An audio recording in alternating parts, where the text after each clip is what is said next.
tous, merci d'être venus si nombreux, fidèles à nos conférences, malgré la météo tristounette. Merci infiniment, merci Monsieur Fabrice Midal d'avoir accepté notre invitation, d'être là ce soir à nos côtés. Donc, vous êtes Monsieur Midal, docteur en philosophie. Je crois que le thème de votre thèse était le sens du sacré dans les œuvres d'art moderne. Vous êtes également un écrivain à succès et enseignant de la méditation laïque et accessible à tous. En 2006, vous fondez l'École occidentale de méditation dans la perspective de diffuser un bouddhisme d'Occident, s'éloignant parfois des traditions orientales, c'est-à-dire sans dimension religieuse, mais, dites-vous, pour autant rigoureuse. Son siège est à Paris et il existe des antennes à Bruxelles, Genève et Montréal. Vous êtes pionnier de la psychologie positive, vous invitez ardemment chacun à en finir avec les fausses contraintes. Votre travail vise donc à rendre la méditation accessible à un plus large public en France et à l'échelle internationale, donc en la démystifiant et en l'intégrant dans le quotidien de chacun. Vous êtes l'hôte du podcast intitulé « Dialogue » au pluriel. Vous donnez de nombreux cours en ligne pour aider concrètement dans toutes les difficultés du quotidien et vous nous faites découvrir également des écrivains, des penseurs et des personnes dont le travail vous inspire. Vous dites avoir écrit un peu par hasard votre premier livre, je crois, en 1997, dont vous nous rappellerez peut-être le titre tout à l'heure. Aujourd'hui, vous avez édité de nombreux ouvrages, une trentaine, me semble-t-il, autour des thèmes tels que la philosophie contemporaine, la psychologie, le développement personnel. Certains sont des best-sellers comme « Foutez-vous la paix » paru en 2017 aux éditions Flammarion, « Sauvez votre peau, devenez narcissique » en 2018, « Tout ce qui nous empêche d'être heureux et ce qu'il faut savoir pour l'être » en 2023, toujours chez Flammarion.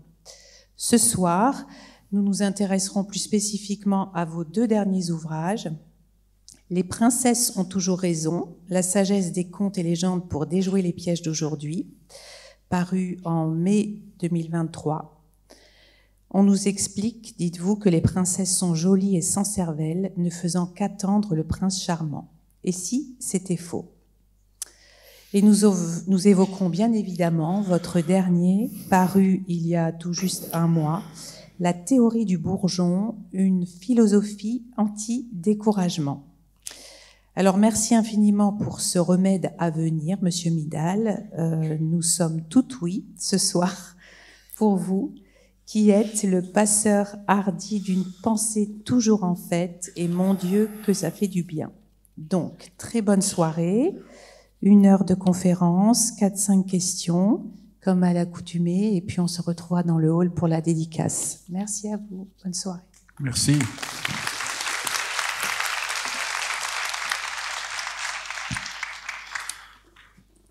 Bon, alors commençons par les princesses ont toujours raison. Alors, question toute bête, ces princesses, qui sont-elles et en quoi ont-elles toujours raison? Alors depuis longtemps, je suis frappé par les contes. Et frappé par la profondeur qu'il y a dans les contes que, par une sorte d'étrange destin, sont aujourd'hui considérés comme des contes pour enfants, alors que historiquement, ce n'était pas du tout des contes pour enfants, c'était des contes qui étaient racontés à la veillée pour les adultes. Certains contes étaient des contes que les gens se racontaient pendant qu'ils travaillaient. C'était souvent des femmes. Et je trouvais étrange l'idée un peu dominante aujourd'hui que les personnages, à cause un peu de Walt Disney, les princesses sont un peu idiotes et attendent patiemment le prince charmant qui arrive. Et je trouvais qu'en relisant les contes, on voyait que c'était pas du tout de cela dont il était question. Donc voilà pourquoi les princesses ont toujours raison. Alors il y a plusieurs aspects. Un aspect, c'est que les contes sont là pour nous montrer que nous sommes tous des princes et des princesses. Donc je rassure ceux qui veulent être des princes, donc c'est vraiment essayer de montrer une sorte de dignité intrinsèque propre à l'être humain. Les contes sont là, on pourrait dire, pour rappeler à tout être humain qu'il y a une dignité en lui profonde. C'est ça qu'on appelle, c'est ça que dans les contes on appelle le prince et la princesse. Donc les princesses ont toujours raison. C'est ma lecture pour aller contre le recroquevillement qui a pu avoir lieu au fur et à mesure des temps, mais aussi pour montrer cette dimension très originaire qui est propre à chaque être humain, d'avoir une dignité profonde que le conte essaye de mettre à jour. Et au fond, c'est ça, parce que dans tous les contes, vous avez un personnage qui a l'air de rien, qui est confronté à des difficultés infinies, nombreuses. Il est considéré, voilà, comme le moins que rien ou la moins que rien, voilà, comme Cendrillon. Elle est dans les cendres. Sa belle-mère et ses sœurs se moquent d'elle. Et en fait, c'est une princesse, mais personne ne le voit. Tout le monde la considère comme une souillon, une moins que rien. Et elle va aller au bal et elle va se révéler comme une princesse. Et c'est une image, une métaphore de ce qui est pour chacun d'entre nous. Disons, voilà pourquoi moi, en tant que philosophe qui m'intéresse à qu'est-ce qui induit la souffrance, le figement et qu'est-ce qui libère un être humain, je trouvais que les contes disaient une vérité très profonde. Comment se libérer, disons, des blessures, des traumas, etc. Et ce que je trouve aussi très précieux dans les contes, c'est qu'au lieu d'avoir la naïveté un peu niaise, qu'on va être que dans le positif, que dans tout ce qui est... Il faut rêver, il faut être positif. Les contes nous montrent comment se confronter aux difficultés avec dignité, force et invention. Et c'est ça que je trouvais extraordinairement pertinent et nous aidant à trouver de l'allant, de la force et du courage. Alors, il n'y a pas que les contes philosophiques, finalement, qui ont une portée philosophique. Mais quand est-ce que ces récits deviennent philosophiques? Alors, je pense que ça devient philosophique quand on a un regard philosophique sur eux. C'est-à-dire philosophique, ça veut dire qu'il y a une leçon pour nous apprendre à vivre. La grande idée de la philosophie, à la différence, par exemple, je sais pas, d'un discours idéologique, c'est que la vérité, on sait pas.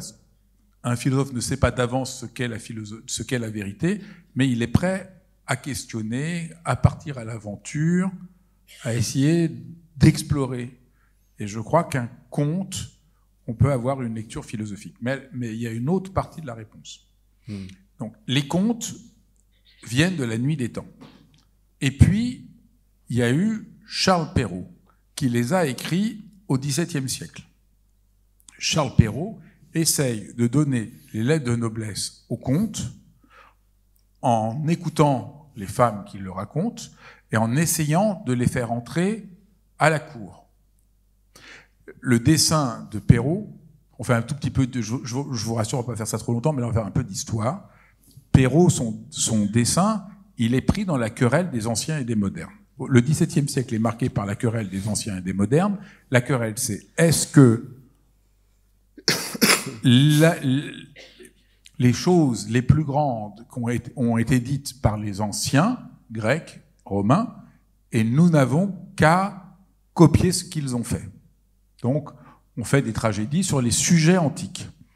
Et Perrault, qui est pris par l'idée des modernes, c'est pas moderne à notre sens à nous, c'est on n'a pas besoin de simplement copier les anciens grecs et romains, on peut trouver des formes de sagesse inhérentes dans notre propre culture. Et c'est pour ça qu'il s'occupe des contes, pour montrer qu'il y a une sagesse non grecque. Mais il les moralise. Donc il raconte des petites morales à la fin. Donc on y viendra peut-être plus tard quand on va parler du Petit Chaperon Rouge, mais donc la fin du Petit Chaperon Rouge, il explique, voilà, jeune fille, écoutez votre maman et n'allez pas dans la forêt. Donc il ramène le conte du Chaperon Rouge à une morale convenue qui puisse rentrer à la cour. C'est formidable ce que fait Perrault, mais il enlève une partie, à mon avis, essentielle du conte, Et je pense pas du tout que le sens du petit chaperon rouge, c'est de dire aux petites filles de devoir obéir à leur maman et de ne pas aller dans la forêt, au contraire. Mais on verra ça plus tard. Deuxième grand moment, les frères Grimm. Les frères Grimm, c'est au XIXe siècle, et ils vont raconter les histoires, donner une visibilité aux contes, et les frères Grimm, eux, sont pris à l'époque romantique. Donc là, il y a une sorte de, on pourrait dire, de critique du rationalisme qui vient des Lumières pour revenir à la dimension, une autre dimension, disons, on pourrait dire plus ancestrale, enfin tout le discours romantique, et c'est ça qui va intéresser les frères Grimm. Alors par exemple, l'histoire du petit chaperon rouge, alors eux, du coup, ils inventent que y a un chasseur qui arrive, qui ouvre le ventre du loup et qui libère le petit chaperon rouge et la grand-mère. Donc là, vous voyez, il faut qu'il y ait un homme extérieur qui arrive, qui ait la puissance. On remet un peu d'ordre dans tout ça. Donc il y a un intérêt romantique, mais il y a un peu d'ordre. Je pense que quelque chose du conte est perdu et que les princesses ont toujours raison et que le chaperon rouge n'a pas besoin d'un homme pour la libérer du loup, mais nous verrons plus tard. Troisième grande explication, la psychanalyse et Bettelheim, qui va expliquer que le petit chaperon rouge, il est rouge parce que c'est ses règles, il a envie de coucher avec le loup, etc., etc., etc. Je vous passe, je suis entièrement opposé pour des tas de raisons à la lecture de Bettelheim. Je pense, j'espère que je ne vais pas trop vous choquer, mais je ne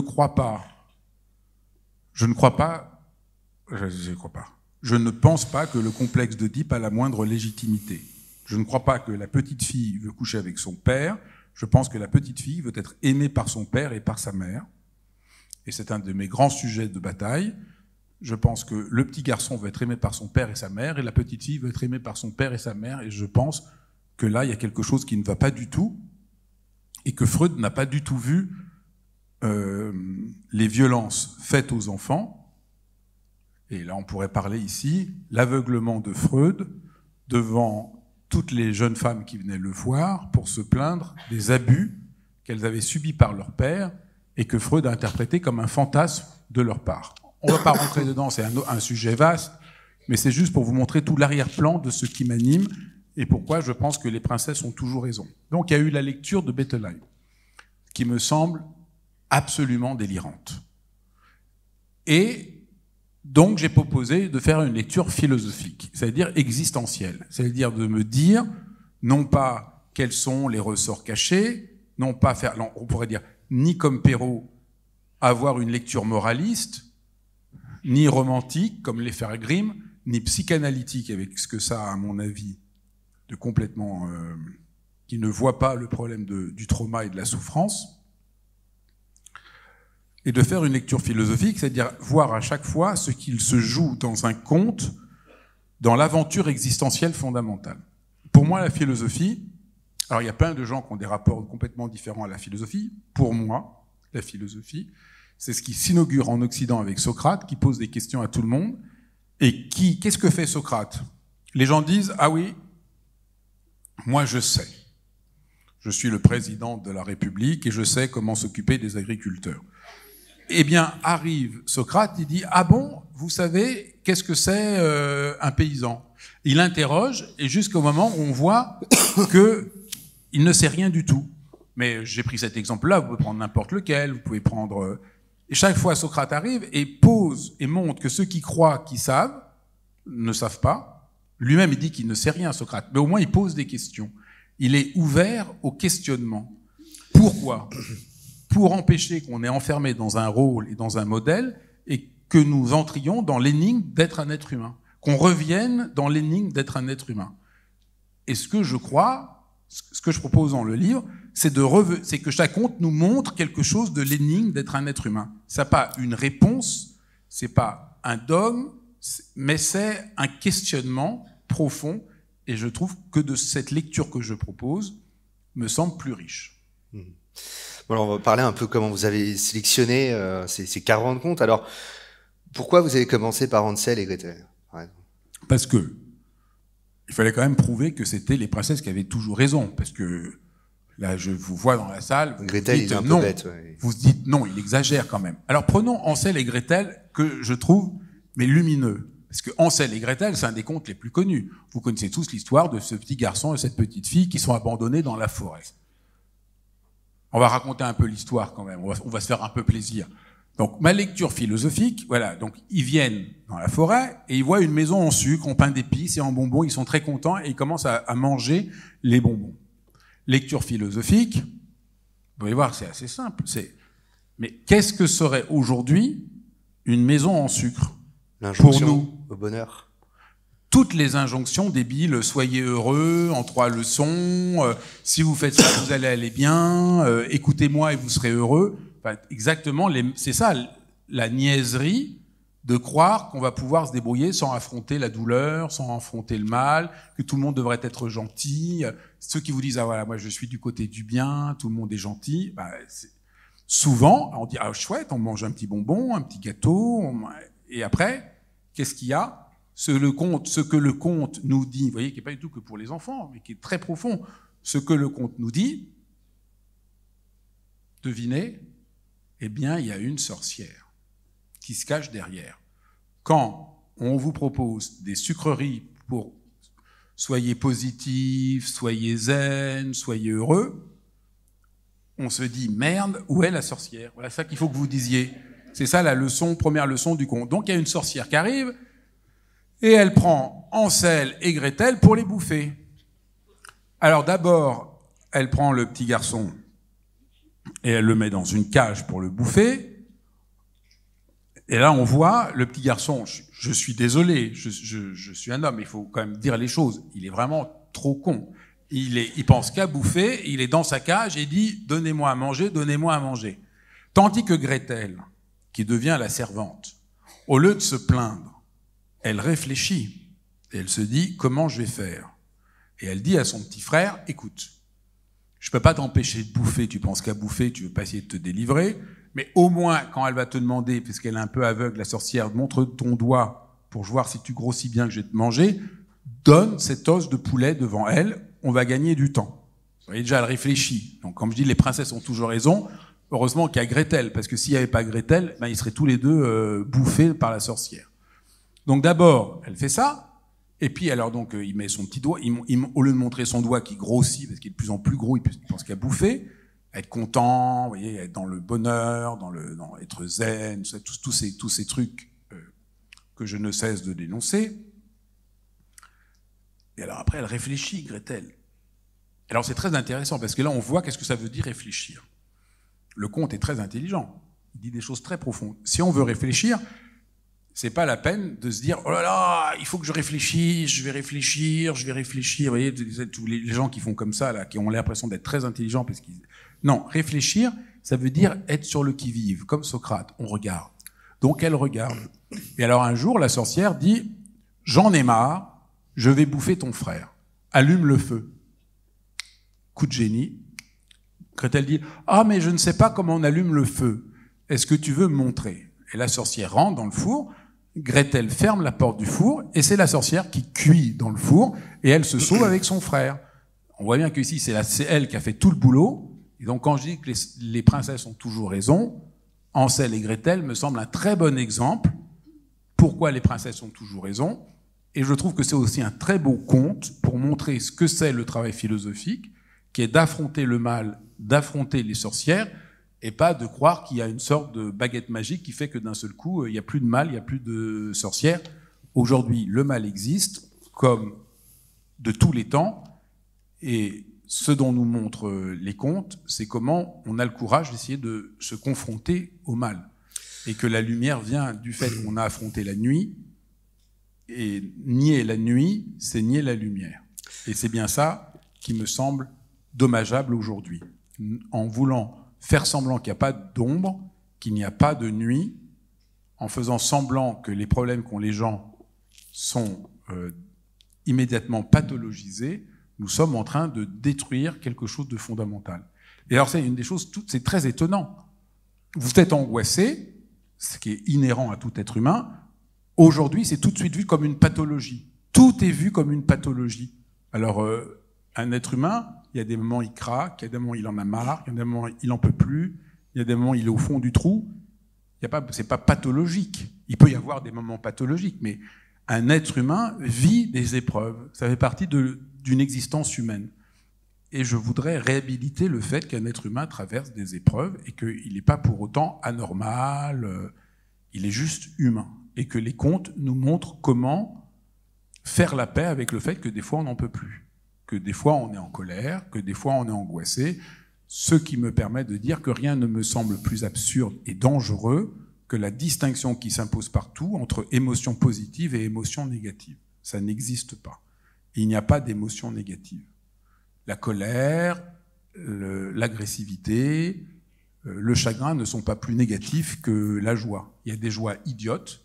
Moi, il m'arrive de faire mes courses au supermarché, il y a de la musique qui crée un sentiment de joie. C'est pas une joie profonde. Et il y a des joies profondes, il y a des joies superficielles. Il y a des tristesses profondes, il y a des tristesses superficielles. Et il y a des tristesses qui sont importantes de les rencontrer pour advenir à quelque chose d'autre. Donc voilà, disons, ce que je voulais essayer de montrer, sortir de cette tyrannie de la positivité de notre temps, qui me semble extrêmement problématique. Il y a des conflits qui sont nécessaires et qui permettent d'avancer. Alors vous parliez du bien et du mal, allons un peu par-delà le bien et le mal, et sur l'exemple de Cendrillon, ce qu'il nous enseigne, vous y voyez justement quelque chose de nietzschéen dans son attitude. Alors oui, je trouve que Cendrillon, elle est vraiment quand même, c'est vraiment pas sympa ce qui lui arrive. Non, vous êtes d'accord? Au lieu de se plaindre en permanence, elle pourrait faire ça. Ah, c'est injuste, le monde est trop injuste, je vais faire une pétition, je vais me plaindre. Au lieu de faire ça, elle retrousse ses manches et elle essaye de voir ce qu'elle peut faire de la situation. Et donc quand son horrible belle-mère renverse toutes les lentilles qu'il faut qu'elle les trie, au lieu de se dire « Ah, c'est pas juste » et de pleurnicher, elle essaye d'affronter le réel. Donc je trouve que c'est nietzschéen, parce que Nietzsche nous invite à sortir du ressentiment. La grande idée de Nietzsche que je trouve très importante pour notre monde, c'est que ce qui nous emprisonne, disait Nietzsche, et il y a pourtant plus d'un siècle, mais il était là extrêmement prophétique. On aura peut-être le temps d'en parler, mais ma conviction, c'est que les grands philosophes, Nietzsche, Kierkegaard, Bergson, ont été beaucoup plus prophétiques que les autres. Et Nietzsche dit, attention, le problème de notre temps, c'est que nous nous enfermons dans la plainte, et que la plainte, ça ne fait pas avancer, et qu'il faut avancer. Je trouve que Cendrillon, c'est quand même bien. Elle réussit à ne pas se plaindre, à avancer, à transformer une citrouille en carrosse. Franchement, qui parmi vous n'a pas déjà transformé une citrouille en carrosse? Tous, on le fait tous. Sauf si on se plaint tout le temps. Si on se plaint tout le temps, on peut rien faire. Mais tous dans notre vie, c'est une métaphore, mais tous dans notre vie, vraiment, des situations impossibles, on a réussi à les transformer. Donc ça parle vraiment de notre existence et de ce que ça veut dire avoir le courage de ne pas baisser les bras. Je suis sûr que ça vous est arrivé. Vous avez préparé un entretien pour un livre et le livre vous tombe des mains. Et je vous demanderai pas de dire ici quel livre vous a fait suer, mais ça a dû vous arriver une fois. Et vous avez réussi à transformer la citrouille. Et je suis sûr que vous en êtes débrouillé. Vous avez trouvé par où en faire quelque chose. Donc voilà, c'est ça l'aspect nietzschéen, de ne pas se plaindre et de transformer les citrouilles en carrosses. Et c'est pas si difficile. Et la fée marraine, alors, c'est la créativité. Voilà, je dirais que la fée, la marraine, c'est une métaphore de cette créativité qu'on a en nous et qui nous permet, comme vous avez dû faire vous. Voilà, un livre était chiant et vous avez réussi à trouver des questions. Et l'entretien qui s'avérait le plus ennuyeux est devenu le plus passionnant grâce à vous. Moi, je suis là pour mettre en lumière.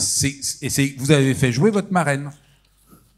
La marraine est venue et on a tous une marraine quelque part qui peut nous aider. Donc c'est ça dont parlent ces textes. Cette capacité qui est en nous d'inventer des possibles, de questionner. Et c'est ça que je trouvais intéressant. Vous voyez. Et alors vous avez été initié au conte avec une institutrice, je crois que c'est ça? Ouais, j'ai des très mauvais élèves, je comprenais rien à l'école. Et j'avais un jour une institutrice qui nous a lu un conte et je me dis tiens, là c'est beaucoup plus intéressant que les cours de maths ou bon, mais moi j'étais je veux dire c'est catastrophique, je comprenais rien. Maintenant je sais rétrospectivement que en tant qu'hypersensible, j'avais un problème. Et là d'un seul coup elle m'a parlé et je me dis tiens c'est parlant. Donc mon goût des contes remonte à mon enfance. Je trouvais que ça parlait de la vérité, ça disait quelque chose. En fait, je savais pas à l'époque, mais je sais aujourd'hui que, en tant qu'hypersensible, je suis sensible quand il y a une forte charge de vérité, d'existence, quand on dit quelque chose de profond. Et là, je trouvais tiens, là, d'un seul coup, c'est réel. Mais vous interdissiez pas tout de suite au sens caché, j'imagine.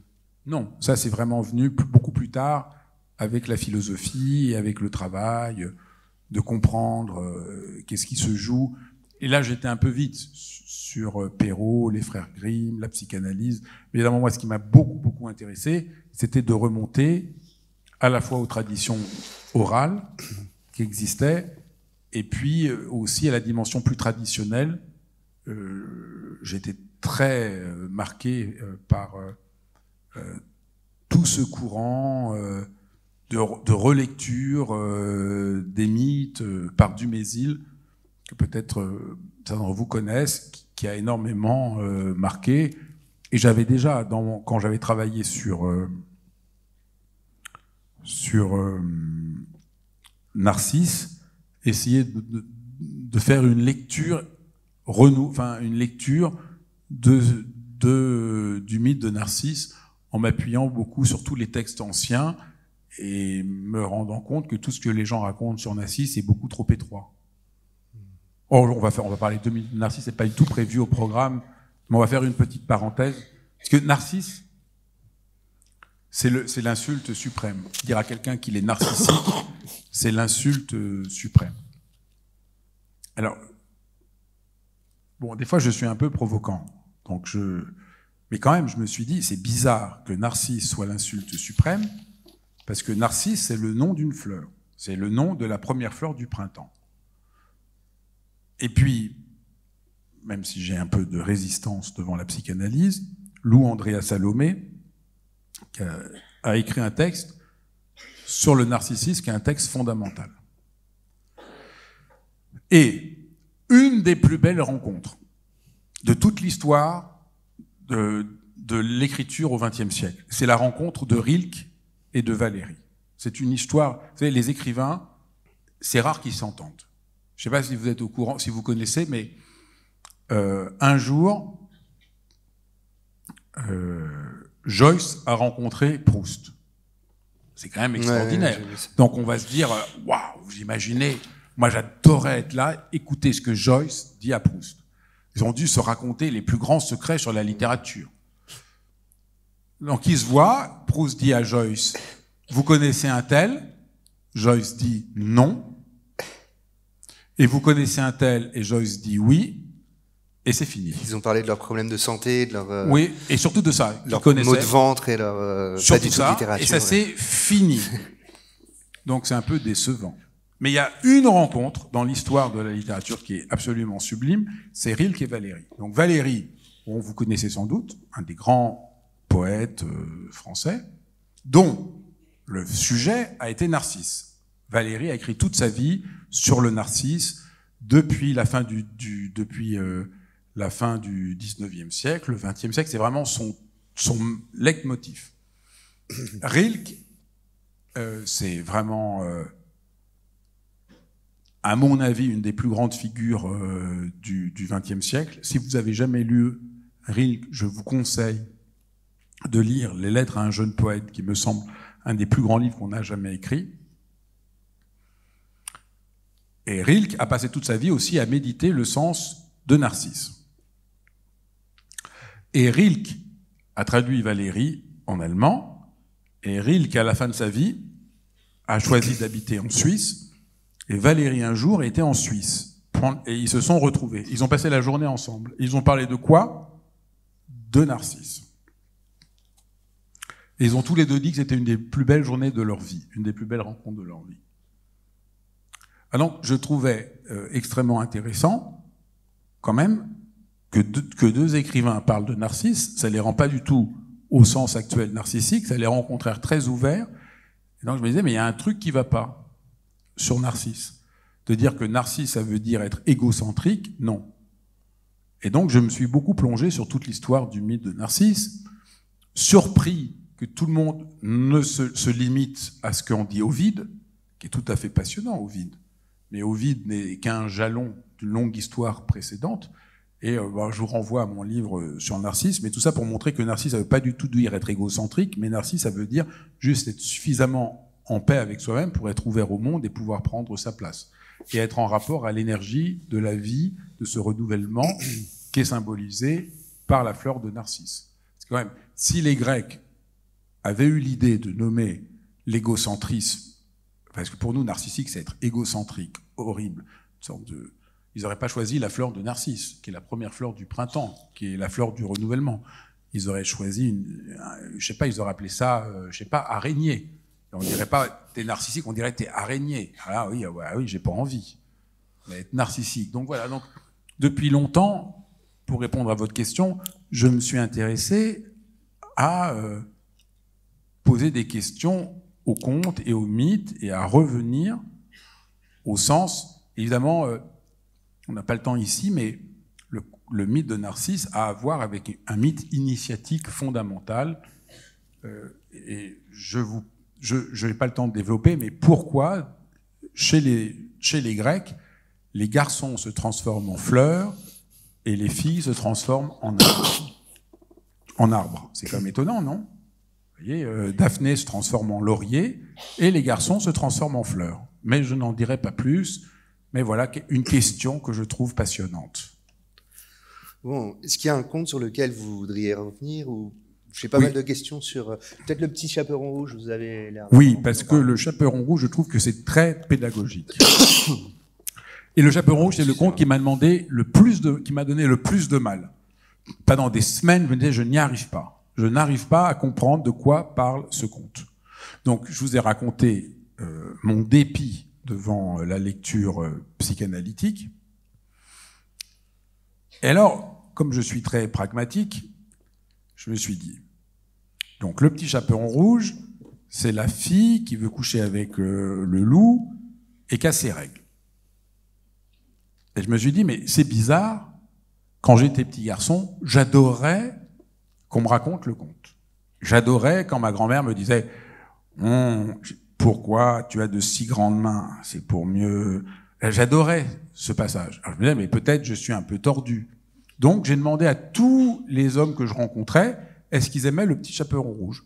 Et alors j'ai pas vu un garçon qui me disait, ah non, ça m'intéressait pas, parce que moi, comme je suis un garçon et que ça parle du problème des règles, moi, comme j'ai pas mes règles, ça m'intéressait pas. Donc je me dis quand même, les psychanalystes, c'est un peu surprenant comme lecture. Et donc ça ne tient pas, puisque tous les garçons sont aussi sensibles que les petites filles. Et un jour, j'ai vu une petite fille, qui était la fille d'un ami. On marche dans la rue, elle me dit « Où est le loup ?» Ben, je dis « Il n'y a pas de loup. »« Le loup, il est où ?»« Ah, il est là !» Et je la voyais courir partout, chercher le loup, avec une excitation tout à fait amusante. Et je me suis dit « Mais oui, mais bien sûr, là, il y a une indication précieuse. On a tous envie de rencontrer le loup et on a tous peur du loup. C'est-à-dire on a tous envie de rencontrer l'inconnu, ça nous attire et ça nous fait peur. Et le loup me semble beaucoup plus lié à ça, à ce mystère de l'inconnu, de l'étrange, du surprenant. Et donc là, je me suis dit, c'est ça, le petit chaperon rouge. Ce que le conte l'invite, c'est d'aller explorer l'inconnu. Mais évidemment, il manquait quelque chose. Quelque chose manquait. Donc je me suis plongé dans la lecture de tous les témoignages que nous avons de versions orales bien avant Perrault. Et qu'est-ce que j'ai découvert qui m'a absolument scotché, c'est qu'il y a plein de versions où voilà l'histoire. Le petit chaperon rouge se promène dans la forêt, il rencontre le loup. Bon, alors après, je vous passe, là il y a plein d'histoires, la voix des aiguilles, la voix des épingles, enfin, il y a plein de choses ici sur les métiers féminins et tout ça. Il arrive, le loup est dans le lit, elle est avec le petit chaperon rouge est avec le loup, et puis le petit chaperon rouge dit « j'ai envie de faire pipi ». Et le loup dit « ben vas-y, fais dans le lit ». Et le chaperon rouge dit « ah ben non, ça va être tout sale ». Alors le loup dit « ben je t'attache avec une corde, va dehors, mais reviens ». Le petit chaperon rouge sort, défait le nœud, l'attache à un arbre et se sauve. Et il s'en va. Et voilà voilà l'histoire du conte. Donc vous avez bien entendu, le petit chaperon rouge se débrouille tout seul, rencontre l'inconnu, et à un moment est suffisamment intelligent pour se débrouiller tout seul. Donc les princesses ont toujours raison. 2, c'est tout à fait amusant de rencontrer l'inconnu. Et le conte montre comment trouver la force de s'en libérer, de s'en débarrasser. Alors quand j'ai découvert ces versions, parce que voilà, au cours du début du XXe siècle, il y a beaucoup de gens qui se sont intéressés à transcrire toutes les versions orales, et on a trouvé ces versions, et d'un seul coup, je me suis dit, eureka, ça me semblait beaucoup plus logique et cohérent. Alors je ne prétends pas que c'est la vérité définitive, quelqu'un d'autre trouvera d'autres choses, mais je trouvais que ça faisait quelque chose qui me semblait suffisamment cohérent, qui me semblait cohérent avec les autres contes, cohérent sur l'énigme que je cherche à creuser de l'existence, et ce que j'expliquais déjà avec Hansel et Gretel. On ne peut pas, tout être humain a besoin, quand il n'y a plus d'inconnu, c'est la routine, on s'ennuie.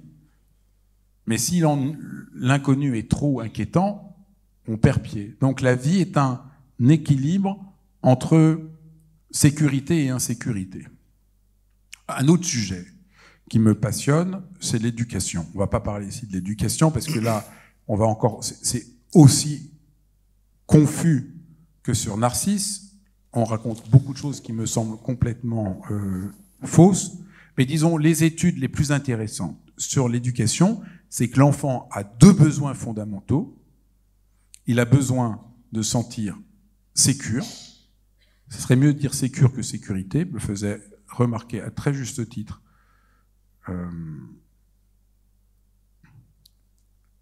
Boris Cyrulnik, quand j'ai fait un entretien avec lui il n'y a pas longtemps, et je trouve que c'est très bien, parce que c'est pas la sécurité, mais on sent en sécure, on sent en confiance. Et donc l'enfant a besoin de sentir en sécure, c'est toute la théorie de l'attachement, et en même temps, l'enfant a besoin d'indépendance. Et donc, beaucoup des problèmes d'éducation des enfants, c'est soit l'enfant n'a pas assez de sécurité, donc il panique, il est triste, il est angoissé, soit il ne peut pas explorer le monde. Donc l'enfant a besoin d'explorer et de se sentir autonome. Donc par exemple, si vous allez au supermarché avec votre enfant qui a 4 ans et qui fait une crise au supermarché, c'est pas du tout parce qu'il est mal élevé, c'est parce que les industriels mettent tellement de bonbons partout que ça lui tourne la tête. Donc si vous voulez éviter qu'un enfant de 4 ans fasse une crise au supermarché, donnez-lui une tâche à faire. Dites-lui, c'est toi qui vas t'occuper d'aller chercher la salade, est-ce que tu peux porter la salade? Occupez son attention, il y a moins de chances qu'il soit manipulé par, je ne sais pas si vous avez remarqué, la perversion des supermarchés, mettre tous les bonbons à hauteur d'enfant pour qu'ils soient... Donc si l'enfant sent qu'il a une tâche, il y a beaucoup plus de chances qu'il trouve une manière d'exister. Et ces 2 besoins fondamentaux, donc de cette confiance, de cette dimension sécure, et de sentir qu'on a une autonomie, une capacité de faire, une capacité d'explorer le monde, me semble fondamental pour comprendre l'enfant, mais aussi nous comprendre nous, et je crois que le conte parle de cela. Bien, bon, on a dit déjà pas mal pour celui-ci. Passons maintenant à la théorie du bourgeon, une philosophie anti-découragement. C'est un livre plus personnel où vous livrez quelque part, un livre de reconstruction où on apprend à neutraliser ces biais par lesquels on s'enfonce sans le savoir et dans lesquels on s'enfonce sans le savoir et qui nous mènent à ce découragement. Alors en quoi le découragement est une maladie de notre temps? Alors, donc ce dernier livre, c'est le livre un peu le plus, c'est un peu culotté. Il faut avoir un âge aussi canonique que le mien pour oser écrire un livre, la théorie. Mais j'avais envie, depuis tant d'années que je travaille, d'essayer de présenter une explication de ce qui bloque la vie et qu'est-ce qui la libère et de confronter, disons, le travail que j'ai fait en philosophie, le travail que j'ai fait auprès de très nombreux psychologues, psychiatres que j'interroge souvent, etc. La grande question qui me travaille beaucoup, qui est la question du trauma, on peut dire que un des grands renouveaux de la compréhension de l'esprit humain, c'est quand même la question du trauma. Puisque Freud, par exemple, ne voit pas du tout que les femmes qui viennent voir, qui considèrent comme hystériques, qui pour lui sont juste amoureuses de leur père, sont en réalité dans un stress post-traumatique. Et c'est pour ça qu'elles font des crises. Malheureusement, c'est pas la faute de Freud, ça c'est la faute il y a un aveuglement très profond. Malheureusement, il a fallu attendre surtout la guerre du Vietnam pour qu'on voit les soldats revenir et manifester ce qu'on comprend pas et qu'on va peu à peu nommer le stress post-traumatique. C'est très frappant parce que quand on voit les témoignages des gens de la Première Guerre mondiale et la souffrance des soldats de la Première Guerre mondiale, on voit qu'ils ont vécu un stress post-traumatique, mais que le monde n'était pas du tout prêt à accepter ça. Donc ils n'en parlaient pas, ils restaient entre eux, et ça fait une génération de gens tout à fait traumatisés, mais on n'arrivait pas à le nommer. Donc, à partir de la guerre du Vietnam, on a commencé à comprendre ce qu'est le trauma. Puis on a commencé à comprendre, à partir de là, les violences sexuelles faites aux enfants, à quel point ça entraîne des traumas. Et on a commencé un renouveau extrêmement profond de la compréhension de ce que c'est le trauma. Mais il y a plein d'autres formes de trauma. Vous avez un accident, il y a un trauma, qu'est-ce que c'est le trauma? Et le trauma, c'est au fond une manière dont on est figé. On pourrait dire très simplement, par notre système physiologique, donc la question du trauma a fait beaucoup d'études qui ont été un peu corroborées par toutes les recherches, à la fois en neurosciences et à la fois sur la physiologie du corps humain. Nous avons physiologiquement, en cas de danger, nous avons 3 attitudes qui nous sont à notre disposition très très archaïques. Une attitude, c'est de lutter. Il y a un danger, on hurle, on attaque, on se défend, qui est tout à fait positive. Donc ceux qui vous racontent toute la journée qu'il faut être zen, pas du tout. Il y a des moments, c'est très important de pouvoir se défendre, crier. Il y a une sorte de choc d'adrénaline qui nous permet des gens racontent, qui soulèvent des voitures, qui font des trucs incroyables, heureusement qu'ils ne restent pas zen. La deuxième chose, c'est courir, c'est la fuite. On court, on s'en va. Troisième modalité encore plus archaïque, on est figé. C'est ça qui se passe dans le trauma. Il y a un figement. C'est un peu comme le chat qui est devant la souris. La souris, soit elle fuit, elle ne peut pas attaquer le chat, elle n'a aucune chance, donc soit elle fuit, soit elle fait le mort. Physiologiquement, si vous faites le mort, il y a une chance que le chat pense que vous êtes mort et donc s'en va, parce que les animaux ne mangent pas des animaux morts, pour la plupart d'entre eux en tout cas, et ça crée tout un système physiologique que si jamais il vous mange, vous souffrez moins. Quand le chat va pour manger la souris, ou le lion, la gazelle, c'est pareil. S'il ne la mange pas, la souris s'en va, elle court. Mais nous, les êtres humains, c'est ça la question du trauma, c'est qu'il n'y a plus de chat, mais nous vivons comme si le chat était encore là, 10 ans, 20 ans, 30 ans, 40 ans après. C'est comme s'il y avait un chat devant nous. Donc ça m'a absolument... c'est quelque chose que je trouve très important, qui éclaire beaucoup de problèmes que les êtres humains vivent, et que je trouve éclairant parce qu'on voit bien qu'il y a ce que j'appelle dans le livre un figement. Et que devant un figement, devant un problème, on a tendance à se figer. Il y a quelques temps, j'avais mal au cou. Je vais voir un kiné. Il me dit « Ah là là, comme vous avez mal, vous immobilisez, vous vous figez, vous ne bougez pas. Il faut que vous rebougiez. Donc je vais vous apprendre à bouger. » C'est très intéressant, c'est une grande révolution. Il y a 30 ans, quand vous aviez mal au dos, on vous disait ne bougez pas. Maintenant, tout le monde vous expliquera qu'il faut au contraire bouger, que le figement physique est tout à fait empêche la vie de circuler à nouveau. Donc, ça se passe comme ça. Au niveau au niveau émotionnel, il y a le même problème. On a tendance à se figer. On a mal, on n'est pas content, on se fige. Au niveau de la pensée aussi, tous les extrémistes, vouloir avoir raison, c'est que la pensée se fige. C'est comme ça. Je ne vois pas d'autre point de vue. Je ne peux plus mettre en question ce que je pense. Et donc, ce qui m'intéressait dans la théorie du bourgeon, c'est comment se met en place le figement, comment on s'entête à vouloir avoir raison, et comment il y a un défigement qui vient, que j'appelle bourgeon. Parce que je trouve que le bourgeon est une métaphore de... Il fait froid, il y a un petit bourgeon, il grandit, il se déploie, et ça se déploie, et ça grandit. Et ce qui m'intéressait aussi beaucoup, c'est que le bourgeon grandit pas par sa volonté. C'est pas lui qui décide, il dit pas « je veux », parce que c'est un des grands autres sujets qui me hante depuis que j'ai écrit « Foutez-vous la paix », c'est qu'on vit dans l'illusion que par la volonté, on devrait se sortir de tout. Mais je ne sais pas si ça vous est déjà arrivé de faire une insomnie. Ça m'arrive. Plus, si je me réveille à 3 heures du matin, je me dis « je veux dormir », plus je me dis « je veux dormir », moins je dors. Pour dormir, il faut arrêter d'être obsédé sur ma volonté pour revenir à mon corps qui, lui, a envie de dormir et que ma volonté est complètement abstraite. En fait, notre volonté, elle est complètement abstraite. C'est pas elle qui va décider. Il faut que ma volonté s'incarne, se libère, se transforme pour que je puisse réussir à faire quelque chose.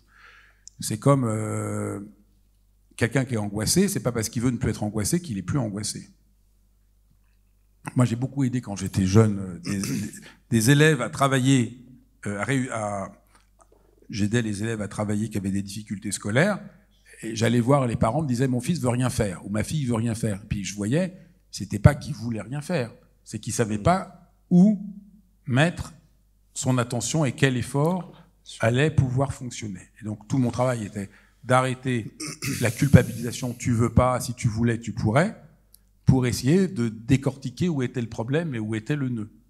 Mais au fond, c'est ça, la théorie du bourgeon, c'est par où la vie revient, c'est toujours surprenant, mais ça a à voir avec sortir du pur intellect, de la pure volonté, pour renouer avec la vie, pour redevenir vivant, et c'est ce qui est corroboré par toutes les études autour du trauma, tout ce qui est dans le livre, j'interroge plusieurs psychiatres, qui travaille à la fois avec quelqu'un sur le trauma, quelqu'un avec la dépression, pour corroborer mon analyse philosophique et montrer la pertinence de ce modèle que j'essaye de présenter et que j'appelle la théorie du bourgeon. Et alors bon, quand on voit l'état du monde, il y a de quoi être parfois un peu découragé, mais vous parlez de quelque chose, d'une diversion aussi, qui nous ramène à la vie. Alors qu'est-ce qui la dissocie d'un évitement ? Je me rends compte avec votre question que je ne vous ai même pas répondu à la question précédente, que j'ai fait diversion à votre question précédente, parce que je n'ai pas répondu. Alors je vais répondre d'abord à votre question précédente.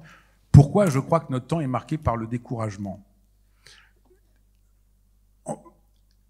J'ai l'impression que le XXe siècle a peut-être un type de problème, et que le XXIe siècle a un autre type de problème.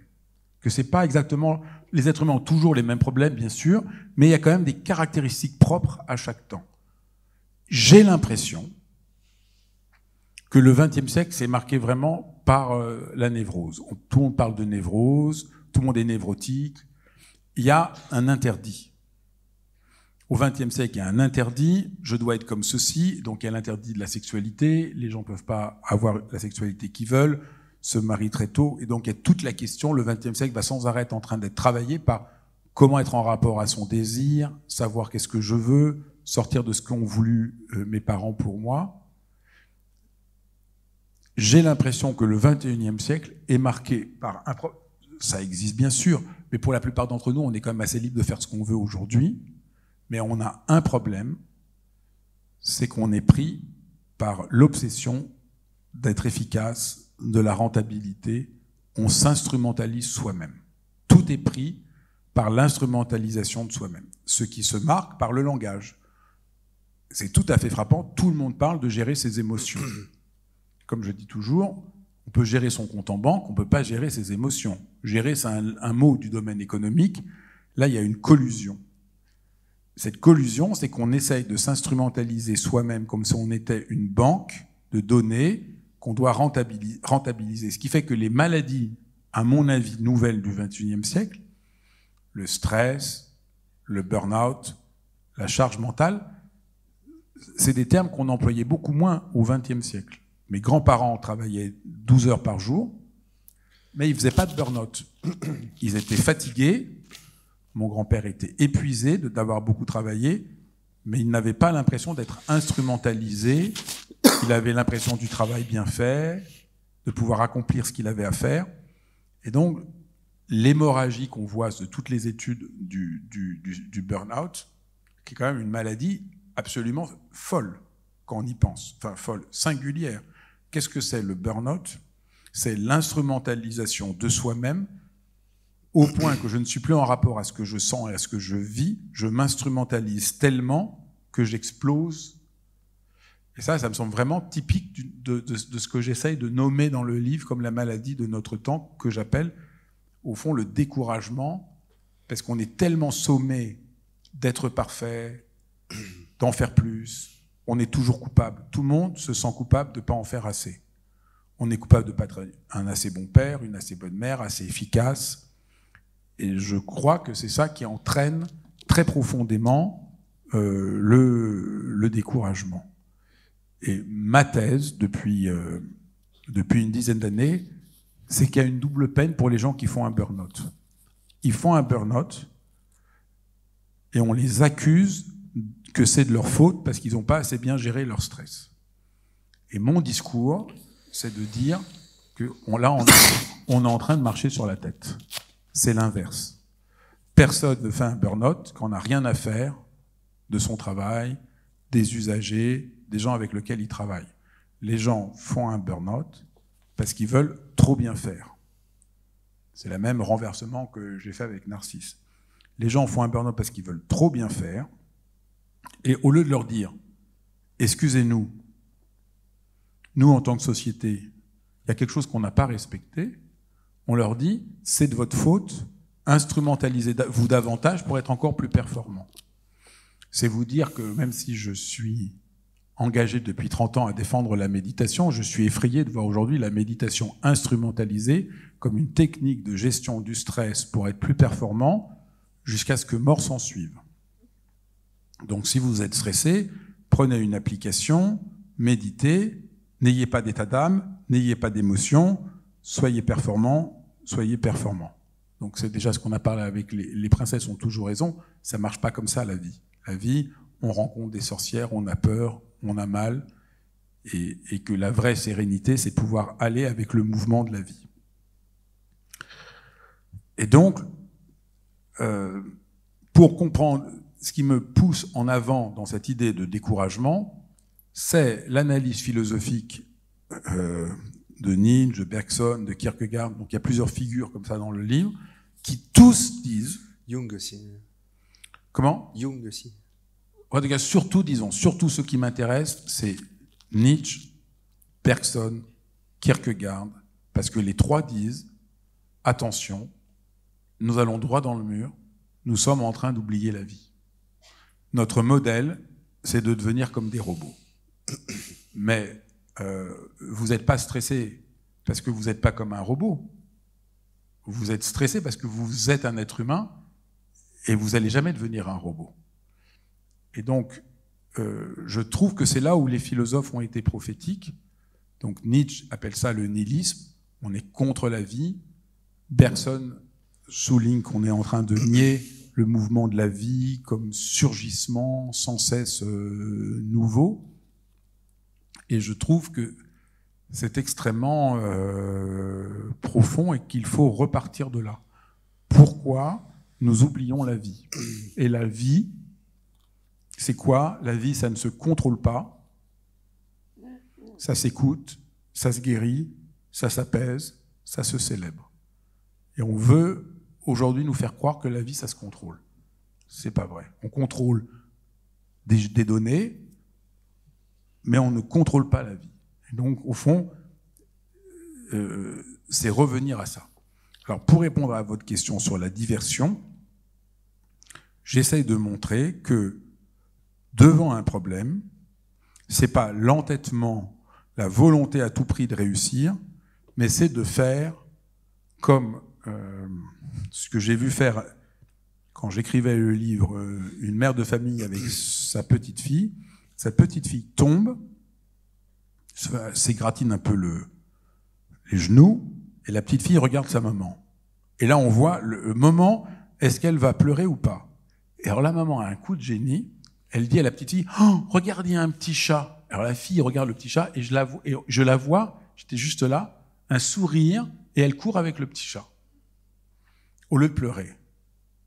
Et là, d'un seul coup, je me dis, ah oui, bon, ça c'est je me dis, mais ça me fait penser à Montaigne, parce que Montaigne décrit très précisément comment, à la mort de la Boétie, qui était son ami, parce que c'était lui, parce que c'était toi, ça c'est vraiment le lien de Montaigne avec la Boétie. La Boétie meurt très jeune, et Montaigne voit qu'il est en train de sombrer.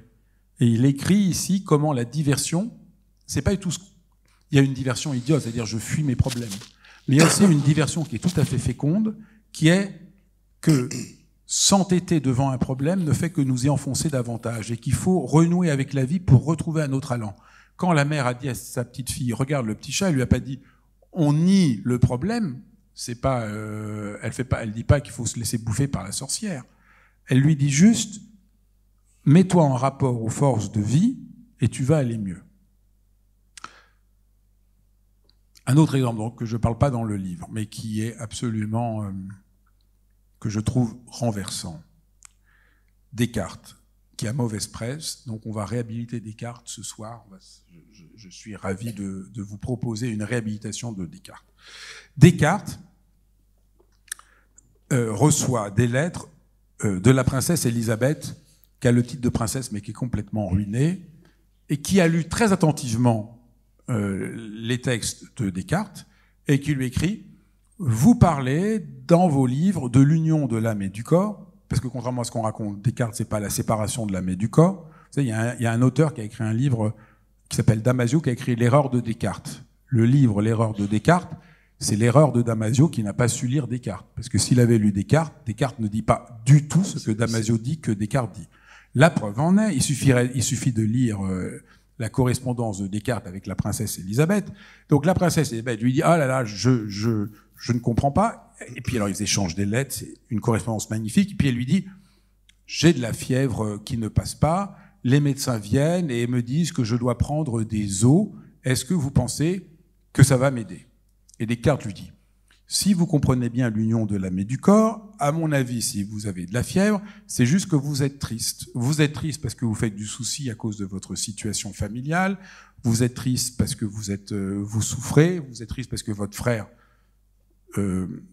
lui faisait plein de problèmes. Et je crois que vous devriez suivre mon conseil, qui est le conseil que j'ai le plus employé dans ma vie. Ne faites pas trop de philosophie, mais allez vous promener. » C'est comme il y a l'union de l'âme et du corps. Quand on a un problème, si on travaille sur le corps, on va travailler sur l'esprit. Si on travaille sur l'esprit, on va travailler sur le corps. Et donc, il donne plein de conseils à la princesse Élisabeth, en vertu de l'union de l'âme et du corps, que ça vaut la peine de pas trop faire de philosophie. À des moments, bien sûr, ça donne une direction, mais il y a des moments, il faut faire diversion pour renouer avec l'énergie du bourgeon. Bon, Descartes m'avait pas lu, donc il peut pas marquer l'énergie du bourgeon, mais c'est ça qu'il a en vue. Et je trouve que c'est ça que j'essaye de décrire très en détail dans le livre, en donnant plein d'exercices. Qu'est-ce que peut être la manière de faire diversion, c'est-à-dire de dénouer. Et par exemple, par rapport à la question du trauma, plus je suis prisonnier du trauma, je suis dans le figement. Pour sortir du figement, il faut qu'il y ait quelque chose comme un mouvement de diversion, quelque chose qui ramène de la vie, qui me déplace. Alors, oui, vous avez d'autres questions. Non, il y a cette diversion, mais il y a aussi, paradoxalement, le fait de se tourner vers sa blessure pour la reconnaître. C'est très stoïcien. Ça. Non. Alors là, jusqu'à présent, Mais alors, s'il y a une chose, qui est le principe fondamental de mon travail, de tous mes livres, c'est que je suis profondément anti-stoïcien. Et je dois même dire que je pense qu'en France, je suis à peu près le seul philosophe non stoïcien. Qu'au fond, tous sont stoïciens. Et je pense que c'est, pour ma part, ça ne tient pas. On stoïcien, mais non, parce vous avez dit stoïcien, on va faire son sort. Charles Pépin, qui était là le mois dernier, il est plutôt pour stoïcien. Oui, tous les philosophes, tous, de Onfray, Charles que j'adore, tous sont stoïciens, sauf moi. Et je ne comprends pas. Donc, les stoïciens expliquent qu'il faut être dans la sérénité, et donc il faut être dans le détachement. Moi, j'ai jamais compris ça. Moi, déjà, quand je suis en colère, quelqu'un me dit « calme-toi », moi, je me suis encore plus en colère, c'est la meilleure manière de m'énerver. Donc, moi, ça marche pas du tout, j'ai jamais compris. Mais alors, Épictète explique « ta femme meurt, pourquoi serais-tu triste ? On te l'a donnée, on te l'a reprise. Sois stoïque. » Alors ça, non, moi, je pleure, je crie, jure, je ne comprends pas. Je trouve que c'est une vision absolument abstraite. Je trouve que le stoïcisme est une abstraction, et je dis à tous ces philosophes, c'est pas filmé ce que je dis. Ou c'est filmé? Si, je vois, c'est filmé. Donc je peux pas dire trop. Mais c'est stupéfiant. Vous voyez des gens que vous imagineriez pas, vous lisez, et le fond du fond, c'est qu'ils sont stoïciens. Vous dites, par exemple, je suis très frappé, je ne donnerai pas de nom, mais on voit des gens qui se présentent comme défenseurs de l'autorité, de l'Église, qui sont contre plein d'avancées, qui écrivent des livres de philosophie, qui parfois se présentent à des élections européennes, et vous lisez leurs livres, ils sont stoïciens. C'est profondément antichrétien, par exemple. On se dit, mais pourquoi ils ne lisent pas tout le christianisme a toujours dénoncé cette illusion volontariste du stoïcisme. C'est-à-dire les stoïciens croient que par la volonté, ils vont pouvoir être heureux. Ce n'est pas vrai. On n'est pas heureux par la volonté. On est heureux par la grâce, par le hasard, par la rencontre, par le lien, par l'attachement. Et je trouve que ça ne tient pas du tout. Mais c'est bien que vous ayez parlé de ça par hasard, parce que je pense que ça définit profondément ce qui m'habite. Je ne comprends pas, je ne crois pas que si mon fils meurt, on me l'a donné, on me l'a rendu, je crois que c'est pas humain. Je crois que c'est pas comme ça qu'on peut dépasser un problème, un trauma, et ça rejoint tout ce qu'on a dit sur la question du trauma, sur ce que nous disent les contes, j'essaye d'inventer ou de retrouver une philosophie plus humaine, une philosophie qui accepte de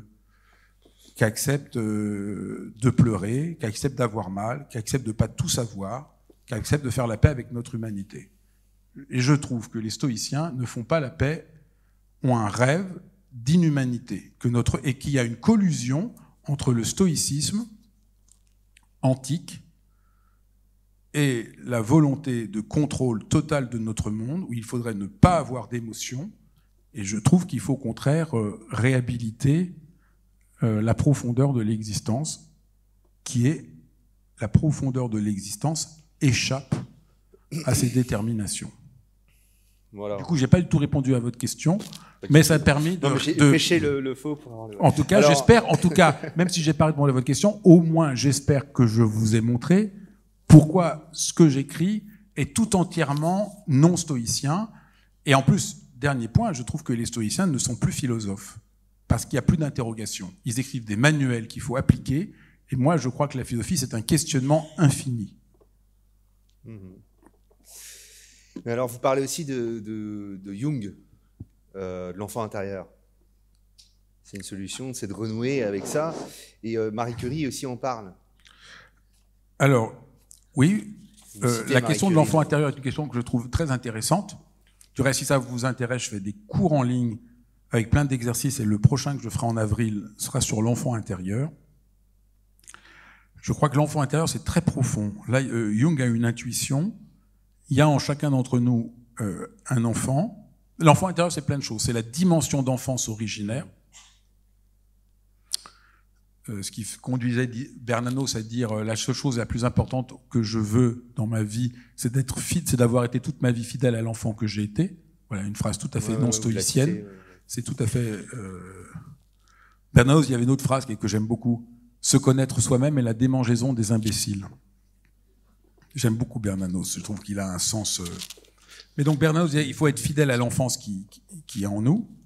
Pourquoi ils disent se connaître soi-même est la démangeaison des imbéciles? Parce que on se connaît jamais soi-même complètement. Qu'il faut entrer à l'écoute de soi-même, en paix avec soi-même, à l'écoute du monde. Mais se connaître soi-même comme si on était une base de données, c'est pas possible. Il faut respecter l'énigme qui est au cœur de soi-même et de la vie. Donc l'enfant intérieur, c'est tourner vers l'enfance en nous, et c'est aussi devenir l'adulte qui peut revenir auprès de l'enfant et donner à l'enfant ce que l'enfant n'a pas eu quand il était enfant. Et donc se défiger, parce que le figement, c'est que on reste parfois l'enfant qu'on a été 30, 40, 50, 60 ans après. Et donc l'enfant intérieur, c'est pas devenir un enfant, c'est à partir de l'adulte reconnaître l'enfant pour l'aider à grandir et devenir l'adulte que nous sommes. Oui, parce que pour rebondir là-dessus, vous êtes donc revenu à votre enfant intérieur, mais vous, de votre aveu, vous étiez un enfant malheureux. Vous. Oui. Qu'est-ce que vous voulez que je dise? C'est parce que la conférence, on a déjà pas mal parlé, mais on pourrait revenir sur cette... oui. Ok, on va peut-être passer maintenant la parole à Françoise. Alors Simon termine peut-être juste là. Ouais, non, mais pour développer un peu sur votre parcours par rapport au fait que vous étiez fourvoyé dans une erreur quand vous étiez prof. J'essaie de montrer dans le livre que ce dont je parle, c'est très important de finir là-dessus. Je ne vous parle pas ce soir comme quelqu'un qui sait et qui vous parle parce que j'ai réalisé les choses. Je parle comme être humain qui a traversé exactement les mêmes choses. Donc dans le livre, je raconte très bien comment, comme la philosophie me passionnait, je me suis dit je vais passer les concours et devenir prof de philo. Et je passais les concours et je les ratais systématiquement. Et j'ai essayé d'être prof de philo et c'était le désastre. Mais comme tout le monde dit, il faut s'entêter, il ne faut pas lâcher, il faut être fort, je m'entêtais encore de plus belle. Et j'étais comme dans une impasse. Et au fond, je montre que c'est souvent ce qui nous arrive. On ne voit qu'impossible et on est perdu dans une impasse. Et tant que je voyais ça, j'étais découragé de ne pas y arriver, je voulais y arriver, et je ne voyais pas toutes les manières dont le réel me tendait la main et me montrait d'autres choses. Et je raconte mon entêtement, que je confondais avec du courage, et comment un jour, j'ai fini par regarder ailleurs et voir qu'il y avait plein d'autres possibilités. Et aujourd'hui, je ne suis plus prof de philosophie parce que ça ne me correspondait pas et qu'il y avait d'autres manières pour moi d'entrer en rapport à la philosophie.